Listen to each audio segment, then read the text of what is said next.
Imagine this, it's 2 a.m. today and your production server is down, alerts are firing, users are complaining, and your manager is trying to consult you about this mess that how can you really fix this. One quick tip, we as DevOps engineer face a lot of emergencies and people around you, your colleagues, your manager, they will panic in these situations, but don't lose your calm and try to relax your colleagues first of all. Then go and SSH into the server. You try to restart a service, but then again you see a problem that permission is denied. Now you try to check logs. Then again access denied. Now your panic starts as well. Because suddenly all those commands that you thought you knew, they have stopped working. In that moment, one thing decides everything, that are you just a normal user or do you actually know how to become a root? Because in Linux, your power is not defined by what you know. It's defined by who you are logged in as. And today, we are going to break this down properly. Sudo, su, and root user. These three things you have already used, but probably you don't fully understand it yet.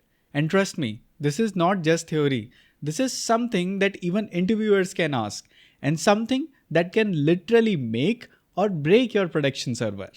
Also, one quick thing, please do subscribe and comment on this video, or I might put this series on Udemy, or it could be behind a paywall of members only of this YouTube channel. Now let's actually understand what sudo, su, and root really mean and when to use what like a real DevOps engineer. So let's go ahead and jump onto the lecture. With great power comes the great responsibility, which is the reason why I am making a dedicated video about the difference between sudo and su. So in this lecture, we are going to understand that what the root user is in Linux, and we will also know about the difference between sudo and su, and we will also learn that when and why to use each command. We will also understand about the privilege escalation in secure environments. So let's go ahead and jump on to it. First of all, I'm just giving you a refresher again. We all know about it, but then yes, you should know that there is no other super user than root. Root has the highest and the topmost hierarchy. That is why it is called as a super user. It has unlimited permissions, which means it can install a software, it can delete any file, and it can kill any process out there. It doesn't matter which user has created those processes. Root can do almost everything in that. It can also break the entire system. Why? Because if anybody else will get his hands onto the root password, then he got that superpower. And imagine, all of your things can come in danger, which is why it can break your entire system. One mistake and everything will be wiped out. You can go ahead and use root for installing any package or modifying any system configurations or managing users and services like we were doing into the last lecture. One of the reasons why I am taking this lecture is that we have been using root quite a lot just for the ease and just to teach you. But that doesn't mean that you will use root at every step in your terminal. Now let's go ahead and try to understand the difference between sudo and su. Now sudo is temporarily going to allow you to run only one command as a root. But if we talk about su, it is going to switch to root shell completely. One more thing, su or sudo-i, it is the same thing. So you can use any one of them. But then sudo is more safer and controlled. Sudo-i is more powerful and riskier. Both lets you to access root level power, but in different way. Sudo runs just one command as a root, then you are back to your normal user. Whereas su switches you completely to root. Every command after that is super user level. Dangerous if you forget it. So let's jump onto the system and I'll quickly show you the practical regarding it.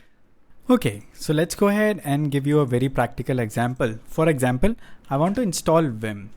You will see that what are the commands suggested by them is like sudo apt install vim, sudo apt install vim, gtk3. These are the different versions. But right now we are interested in sudo apt install vim. What it happens is that when I hit sudo, it is only going to allow me to run this single command and then I'll be back to my user, that is Zod. Let me show it to you. And with this excuse, we can also install the vim inside our system. So let's go ahead and fire this command that says sudo apt install vim. I'll hit enter. See, it's going to ask me for the password. I'm going to hit the password and you can see that Vim is now installed.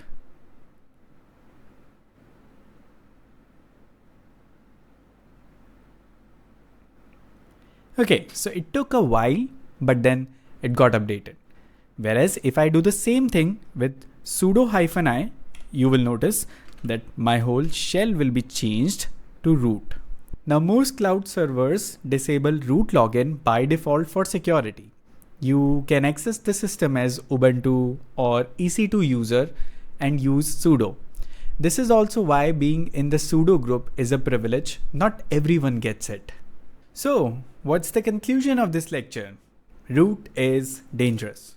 You should not give the password of your root user to any other group or user or any developer or anyone out there. You just go ahead and create a user and then you give the credentials of that. Don't let him take the root access because that's the key, and this is the best practice in DevOps workflow. So I hope now you understand that why people say that, root user is very dangerous out there. You should not often use the root user. So this is the main root cause for it. But I hope you enjoyed this quick lecture. I'll see you into the next one.